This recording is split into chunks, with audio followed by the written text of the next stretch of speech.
اور جب فیصلہ ساتھ آتا ہے تعریفیں شروع کر دیتے ہیں پریشرائز کر کے. میں آپ کو صرف آخر میں ریمائنڈ کروا دوں کہ جب جو دھاندلی کے اوپر سپریم کورٹ میں کیس چلا تھا 2015 میں، وہ ہمارے خلاف کیا، ہمیں بڑی تکلیف ہوئی. ایک دفعہ بتائیں کہ میں نے اس کی کوئی تنقید کی ہو، ہم نے ایکسیپٹ کر لیا. پھر جب میں نے اپنی اسمبلیز ڈیزالو کی اپریل کے اندر، پچھلی اپریل میں نے الیکشنز اناؤنس کر دیے، سپریم کورٹ میں کیس چلا گیا. سارا فیصلہ جو سپریم کورٹ میں بات چیت ہو رہی تھی وہ ساری ہو رہی تھی کہ الیکشنز میں اب چلے جائیں، اور وہ چلے جاتے ملک بچ جاتا اس عذاب سے. لیکن الیکشن کمیشنر نے وہاں کہا جی میں 3 مہینے میں الیکشن ہی نہیں کروا سکتا، اور وہ فیصلہ ہمارے خلاف چلا گیا. بڑی تکلیف ہوئی ہمیں. ایک دفعہ بتائیں کہ میں نے تنقید کی ہو اس کی. لیکن یہ ہر فیصلہ جو ان کے خلاف جاتا ہے اس کے اوپر یہ بلیک میل کرتے ہیں، نام لے لے کے ججز کے خلاف بات کرتے ہیں. اور اس لیے ضرورت ہے سارے ملک کو کہ اگر ہم نے اب آگے جانا ہے، اور اس کی ملک کی بچت ہی رول آف لا میں ہے. ملک بچے گا تب جب قانون کی حکمرانی ہوگی. وہ اس کی دفاع کرنی ہے سپریم کورٹ نے، اور ہم صرف آپ سے اپیل کر سکتے ہیں کہ یہ آپ کو ہر پریشر ڈالیں گے، ہر وہ نامعلوم افراد سے پریشر آئے گا، ان چوروں سے آئے گا، یہ رشوت بھی یہ ان کو خریدتے بھی ہیں. میں آپ سے ریکویسٹ کروں گا کہ قوم ساری آپ کی طرف دیکھ رہی ہے، اور ہم صرف چاہتے ہیں کہ جو سب نے کہا تھا آئین کے اندر 90 دن میں الیکشنز، اس کے ساتھ آپ کو پوری طرح کھڑا ہونا چاہیے. اب میں الیکشن کمیشن کے اوپر آپ تیسری بات کرنا چاہتا ہوں. دیکھیں الیکشن کمیشن، مجھے جتنی تکلیف الیکشن کمیشن سے ہے کسی کو نہیں. انہوں نے میرے اوپر، آپ نے ایلیگیشن لگائی توشہ خانہ کی. میں آج رائٹنگ میں دیتا ہوں سب کے سامنے، جس وقت یہ عدالت میں جائے گی یہ توشہ خانہ کیس باہر پھینکا جائے گا. کیونکہ مجھے پتا ہے میں نے کوئی چیز غیر قانونی نہیں کی. جو 70 سال سے پاکستان کا قانون ہے اس کے اوپر چلاؤں. سب کچھ ڈکلیئرڈ ہے، اس کے اوپر ٹیکس دیا ہوا ہے، سارا کچھ، سارا ریکارڈ میں اویلیبل ہے. لیکن مجھے پتا ہے کہ اگر یہ توشہ خانہ، کیوں یہ چھپ رہے ہیں، بتا نہیں رہے کہ جی باقی لوگوں کے توشہ خانہ میں کیا ان کی تھی. جس وقت وہ سامنے آئے گا قوم کو پتہ چلے گا کہ توشہ خانہ میں باقی لوگوں نے کیا کیا ہے. باقی حکم، جو پرائم منسٹرز تھے، جو پریزیڈنٹس تھے، جو آرمی چیفز تھے، یہ کیا کرتے رہے توشہ خانہ کی گفٹ سے. وہ انشاءاللہ اگر یہ پورا کیس کھلے تاکہ پتہ تو چلے لوگوں کو توشہ خانہ کیا ہے. تو مجھے بڑی تکلیف ہے کہ میرے اوپر انہوں نے، کردار کے اوپر انہوں نے یہ جو اٹھایا ہے الیکشن کمیشن نے. اور پھر فورن فنڈنگ، یہ بھی ہمیں گھسیٹا ہے میڈیا ٹرائل کے تھرو. پتہ چلا وہ فورن فنڈنگ ہی نہیں ہے، اب پتہ چلے پروہیبٹو فنڈنگ ہے. لیکن اگر آپ نے یہ کرنا ہی تھا، ہمارے کیسز سب کے سامنے ہیں، بکس ساری قوم کے سامنے ہے، لیکن ان دو پارٹیز کی کیوں نہیں سامنے لے کے آ رہے ہیں تاکہ پتہ تو چلے کہ انہوں نے فنڈنگ کدھر سے کرتے ہیں. تو مجھے تکلیف اس کی ہے. لیکن ملک کی خاطر، جس طرح میں نے کہا کہ میں اپنے قاتلوں کو، جنہوں نے قتل کرنے کو، ان کو بھی معاف کرنے کے لیے تیار ہوں. میں الیکشن کمیشن کو بھی سب کچھ جو مجھے ذاتی طور پہ تکلیف اور ہماری پارٹی کو اس کو بھی معاف کر دیتے. لیکن اس وقت قوم کی ضرورت ہے. اگر ہم نے اس ملک کو دلدل سے نکالنا ہے، الیکشن کمیشن کو فری اینڈ فیئر الیکشنز کروانا بہت ضروری ہے. اگر یہ نہ ہوا یا انتشار ہوگا. میں آپ کو بتا رہا ہوں کہ اگر یہاں اس الیکشن کو صحیح طرح نہ کروایا گیا، اور اس میں جس طرح کی دھاندلی پلان کی جا رہی ہے، یہ جو کیئر ٹیکر ہی ہے، یہی دھاندلی ہے. کیونکہ کیئر ٹیکر تو ہوتا ہے غیر جانبدار، یہ تو بالکل دشمنوں کو اوپر بٹھا دیا. تو یہی دھاندلی ہے. اور اس کے بعد جو بھی قدم ہے، جو پلاننگ ہو رہی ہے، میری صرف آپ کو اپنی قوم کی طرف سے کہ آپ کو اس وقت فری اینڈ فیئر الیکشنز کروانا چاہیے. اور کسی صورت پہلے یہ جو غلط کیئر ٹیکر اپوائنٹ کیے، ان کے ذریعے ریٹرننگ آفیسرز ان کی بیوروکریسی پہ نہیں بلکہ جوڈیشری سے مانگنی چاہیے.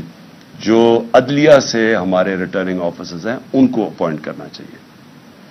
اور پھر آخر میں اپنی قوم کو ایک پیغام دینا چاہتا ہوں. دیکھیں، یہ جدھر ہمارا ملک کھڑا ہے، یہ آپ سب سمجھ جائیں کہ ہم اگر یہ جو ظلم ہو رہے ہیں، یہ جو ناانصافیاں ہیں، یہ جس طرح کے اوپر چور مسلط کر دیے گئے ہیں اور پھر ان کو اوپر بٹھانے کے لیے ہر قسم کی کوشش ہو رہی ہے، ڈرانا، دھمکانا، FIRs، مارنا، یہ جو آپ کے ساتھ، جب تک قوم اس کے ساتھ اس کا مقابلہ نہیں کرے گی، اگر قوم ان ظالموں کے سامنے سر جھکا گئی اور ہم نے خوف کی وجہ سے ان کے سامنے سٹینڈ نہ لیا، تو آگے مجھے افسوس سے کہنا پڑتا ہے کہ ہمارے کوئی مستقبل نہیں، کیونکہ اگر آپ چوروں کو کسی بھی قوم کے اوپر بٹھا دیں گے، کسی قوم کا بھی کوئی مستقبل نہیں ہے۔ آج جو دنیا میں غریب ملک ہیں، میں تاریخ کا اسٹوڈنٹ ہوں، ایک ملک دیکھ لیں آپ، ان کی غربت آپ کے آخر میں وہ لوگ کہیں گے جی جو حکمران بیٹھے ہیں وہ پیسے چوری کر کے ملک سے باہر لے کے جا رہے ہیں۔ لیبنان ہے، سب سے زیادہ لیبنان جو تھا وہ، اب دبئی لوگ جاتے ہیں نا، تو ہم جب بڑے ہو رہے تھے سب بیروت اور لیبنان جاتے تھے، آج لیبنان کا دیوالیہ نکل گیا، لوگوں سے پوچھیں ان کے اوپر کرپٹ لوگ بیٹھ گئے آ کے، وہ کہتے ہیں کرپشن میں مسئلہ تھا۔ نائجیریا سب سے زیادہ تیل ہے افریقہ کے اندر، تیل کے ذخیرے پہ بیٹھا ہے، غربت کی انتہا ہے، وہاں اوپر پیسے چوری کر کے نائجیریا کی دولت ملک سے باہر جا رہی ہے، جو ہمارے ساتھ ہو رہا ہے۔ تو میں قوم کو کہتا ہوں کہ یہ لوگ رہ گئے جن کا سٹیک ہی پاکستان میں نہیں ہے، آپ کا کوئی مستقبل ہی نہیں۔ تو پہلے تو میں اپنی وکلا کمیونٹی کو کہنا چاہتا ہوں، دیکھیں پاکستان کی وکلا برادری کے اوپر سب سے زیادہ ذمہ داری آ گئی ہے۔ یہ جو سپریم کورٹ کو تقسیم کرنا، یہ جو آئین کی دھجیاں اڑانا، یہ جو ہر قسم کا حربہ استعمال کرنا کہ کسی طرح الیکشن سے نکل جاؤ، یہ وقت ہے کہ جو وکلا، سارے وکلا کو اپنے سیاسی اختلافات دور کر کے سب کو اکٹھا ہونا چاہیے قانون کی حکمرانی کے لیے۔ آپ نے پاکستان کی تاریخ بدلی تھی جب وکلا کمیونٹی ساری کھڑی ہو گئی چیف جسٹس کی بحالی میں، جس میں نے بھی شرکت کی، میں جیل میں بھی گیا، پہلی دفعہ میں جیل، اور ایک ہی دفعہ جیل میں گیا ہوں، تب دوسری کی تیاری کر رہا ہوں ابھی، تو جیل میں بھی گیا صرف اپنی ایک آزاد عدلیہ کے لیے اور ایک رول آف لا کے لیے، اور ہماری پارٹی چھوٹی سی تھی، پوری طرح شرکت کی۔ تو مجھے تب یاد ہے کہ جب وکلا کی میں نے جذبہ دیکھا، ان کا جو ان کی دلیری میں نے دیکھی، اور جو کمٹمنٹ تھی رول آف لا کے لیے، میں نے وہ اپنی آنکھوں کے سے دیکھی۔ اب بہت ضروری ہے، کیونکہ اب بھی وکلا کے اندر مافیا آ گیا ہے، اور وکلا کے اندر مافیا تقسیم کر کے بیٹھا ہے، اور وہ ان چوروں کے ساتھ کھڑا ہے۔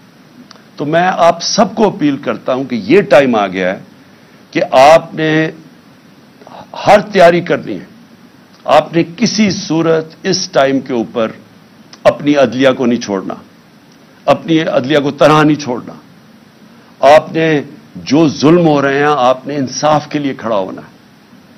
آپ کو اگر سڑکوں پہ نکلنا پڑے، آپ کو نکلنا چاہیے، کیونکہ جب تک ہم اب جدوجہد نہیں کریں گے ہم ان کو شکست نہیں دے سکیں گے۔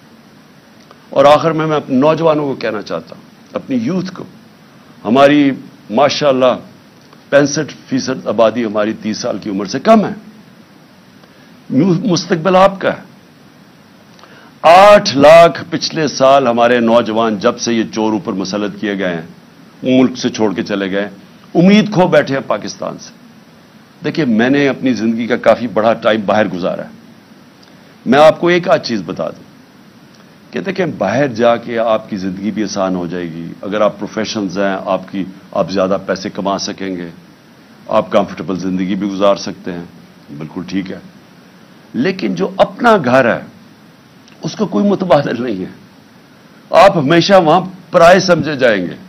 آپ کو سارا وقت جو وہ 3-4 جنریشنز بھی وہاں پیدا ہو گئی ہیں، ان کو سارا وقت ایک دھماکہ ہوتا ہے، ان کو ثابت کرنا پڑتا ہے کہ جی ہم دہشت گردوں کے خلاف ہیں اور ہم بڑے اچھے شہری ہیں آپ کے ملک کے جدھر بھی وہ رہ رہے ہیں، کیونکہ وہ آپ کا ملک نہیں ہے۔ ہاں کئی اپنا رہے آتے ہیں، ایڈجسٹ بھی کر جاتے ہیں، کئیوں کو زندگی کا مقصد ہی ہوتا ہے کہ اچھی زندگی گزاریں، گاڑی اچھی ہو، گھر اچھا ہو، تنخواہ اچھی ہو، تو اسکول میں بچے اچھے چلے جائیں، بس ان کا مقصد ہی زندگی کا یہ ہوتا ہے۔ لیکن جن کا اس سے بڑا مقصد ہوتا ہے کہ اللہ نے ہمیں کسی مقصد سے دنیا میں بھیجا ہے، ہماری ذمہ داری ہے کہ اللہ ہمیں زیادہ پڑھا لکھا دیتا ہے تو ہماری ذمہ داری ہے معاشرے کو، اور سب سے بڑی ہماری ذمہ داری ہے کہ اللہ کی زمین پہ انصاف قائم کرو. میرے نبی صلی اللہ علیہ وسلم نے پہلی چیز مدینہ کی ریاست میں عدل اور انصاف قائم کیا تھا. پھر خوشحالی آئی تھی, پھر عروج آیا تھا, پھر انہوں نے ایک جمہوریت قائم کی تھی. جمہوریت کا مطلب جمہوریت رول آف لا کے بغیر نہیں بن سکتی. انہوں نے بادشاہت پہ نہیں مسلمان کھڑے ہوئے تھے. اور وہ جو فاؤنڈیشن رکھی تھی مدینہ کی ریاست میں, انہوں نے دنیا کی امامت کی تھی. اور اللہ ہمیں بار بار حکم کرتا ہے کہ ان کی زندگی سے سیکھو, ان کی شریعہ پہ چلو. تو میں سب کو آج آپ کو اپیل کر رہا ہوں کہ ہمارا مسئلہ یہ ہے کہ یہاں انصاف نہیں ہے. اور یہ جو چور اوپر بیٹھ کے اور NRO لے گئے ہیں, اس کا مطلب انصاف نہیں ہے. جب ایک طاقتور کے لیے ایک قانون اور کمزور کے لیے دوسرا, اس کا مطلب جنگل کا قانون آ گیا. جنگل کے اندر شیر کے لیے ایک قانون اور بیچارہ ہرن کے لیے دوسرا ہے. تو ہمیں پاکستان کو ایک وہ جو اسلامی ریاست جو بڑی خواب کے نام پہ بنی تھی, اس کی بنیاد انصاف ہے. اور انصاف کے لیے جب آپ کھڑے ہوتے ہیں, اس کو جہاد کہتے ہیں. اور انصاف تو کمزور چاہتا ہے, طاقتور تو اپنے آپ کو قانون کے اوپر رکھنا چاہتا ہے. تو جب طاقتور کے سامنے کھڑے ہوتے ہیں, یہ ہوتی ہے انصاف کی جنگ, جہاد. حضرت ابو بکر, حضرت عمر, حضرت علی, ان کی پہلی جب وہ خلیفہ بنے تو پہلی چیز انہوں نے کیا کی کہ میں طاقتور کو قانون کے نیچے لے کے آؤں گا, انصاف قائم کروں گا. ہمارا مسئلہ ہی ناانصافی ہے. اور اس کے لیے جو ظالم ہیں, یہ جو سب ملے ہوئے ہیں, یہ جو سارے ان کے سہولت کار اور یہ جو منی لانڈرز اور جو ڈاکو سب اکٹھے ہوئے ہیں, ان کا صرف ایک مقصد ہے کہ یہ انصاف نہ آنے دو. عمران خان کو میری کیا لڑائی ہے ان سے؟ لڑائی یہ ہے کہ یہ وہ چیز کہہ رہا ہے کہ اس ملک میں اگر انصاف آیا تو جو ہم یہاں عیاشیاں کرتے ہیں, پیسہ چوری کر کے باہر, بڑے بڑے گھر, قانون سے ہم اوپر, یہ اس سے ڈرے ہوئے ہیں. ہر آدمی جو انصاف سے ڈرتا ہے, ہر آدمی جو چاہتا ہے کہ ہماری اسپیشل پریولیج ہو, وہ ہر آدمی اس وقت ایک طرف کھڑا ہو گیا ہے اور کوشش کر, ان کو عمران خان نظر آ رہا ہے کہ کسی طرح اس کو تو فارغ کرو. دیکھیں, مجھے نہ جب میں پالیٹکس میں آیا تھا 26 سال پہلے, میں جب موت کا خوف کے اوپر قابو پا چکا تھا, اللہ میں مان آ چکا تھا, لا الہ الا اللہ کا مطلب سمجھ چکا تھا کہ اللہ نے فیصلہ کرنے جب دنیا سے جانا ہے. احتیاط کرتا ہوں. احتیاط اس لیے کرتا ہوں کہ یہ جو میرے دشمن ہیں, یہ بڑے جتنے خوف زدہ ہوتے جا رہے ہیں اتنی میری جان خطرے میں ہے. احتیاط کرتا ہوں. جیل میں کیا فرق پڑے گا, جیل میں چلا جاؤں, کتابیں پڑھ لوں گا, بڑی مجھے ٹائم مل جائے گا. لیکن مجھے خوف یہ ہے کہ مجھے یہ اگر ہٹائیں گے, اور یہ سمجھتے ہیں کہ اگر میں راستے سے ہٹ گیا تو قوم سو جائے گی. ان کا یہ خیال ہے کہ اگر عمران خان کو ہٹا دیا جائے تو نہ یہ کیمپین کر سکے, کچھ کرے گا, تو تحریک انصاف بھی آہستہ آہستہ ختم ہو جائے گی. اور یہ جو لوگ ہیں انہوں نے تو پھر سے قبول کر لینا جو بھی ہو. تو اس کے اوپر میری جان بھی خطرے میں ہے اور یہ مجھے جیل میں ڈالنا چاہتے ہیں. آپ کو میں صرف یہ کہنا چاہتا ہوں کہ آپ نے یہ فیصلہ کر لینا ہے کہ عمران خان ہو یا نہ ہو, آپ نے اپنی حقیقی آزادی کی جنگ لڑتے رہنا ہے. یہ جہاد ہے آپ کے لیے اور اسی میں آپ کا مستقبل ہے. اگر یہ ہم کامیاب ہو جاتے ہیں اس ٹائم پہ, یہ ملک بدل جائے گا. جو میں نیا پاکستان کی بات کرتا ہوں, وہ نیا پاکستان آ جائے گا آپ کا. اس راستے پہ ہم نکل جائیں گے. لیکن ظلم کے نظام پہ کبھی بھی کوئی معاشرہ اوپر نہیں جا سکتا. کفر کا نظام چل جائے گا, ظلم کا نظام نہیں چل سکتا. حضرت علی کا قول ہے. یہ نظام کبھی بھی نہیں چلے گا. اور آپ کے سامنے جدھر ہم گر چکے ہیں, آپ کو پتہ ہے کہ کیوں ہے, کہ جب آپ ان چوروں کو NRO دے دیں اور بیچارہ غریب آدمی جیلوں میں رہے تو اس قوم کی تو کوئی مستقبل نہیں ہے. اس لیے جو بھی مجھے پکڑتے ہیں, آج پکڑتے ہیں, کل پکڑتے ہیں, میں ساری قوم کو یہ کہتا ہوں کہ آپ نے اپنے حقوق کے لیے سڑکوں پہ نکلنا ہے. جانوروں اور بھیڑ بکریوں میں یہ فرق ہوتا ہے, بھیڑ بکریاں سارے ظلم سہ جاتی ہیں.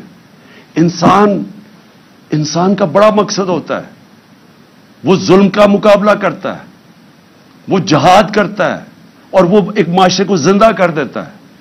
حضرت امام حسین کی جو شہادت تھی وہ ساری دنیا کے لیے، مسلمانوں کے لیے ایک چیز سامنے آ گئی کہ جو رائے حق ہے اس کے لیے اگر آپ کی جان بھی چلی جائے آپ اپنے معاشرے کو زندہ کر دیتے ہیں. جس طرح علامہ اقبال نے کہا کہ وہ کربلا کی سوچ سارا وقت مسلمان ریولوشنری اسپرٹ میں رہتا ہے، اپنے آپ کو پھر سے کھڑا کرتا ہے کہ میں نے رائے حق پہ کھڑا ہونا ہے.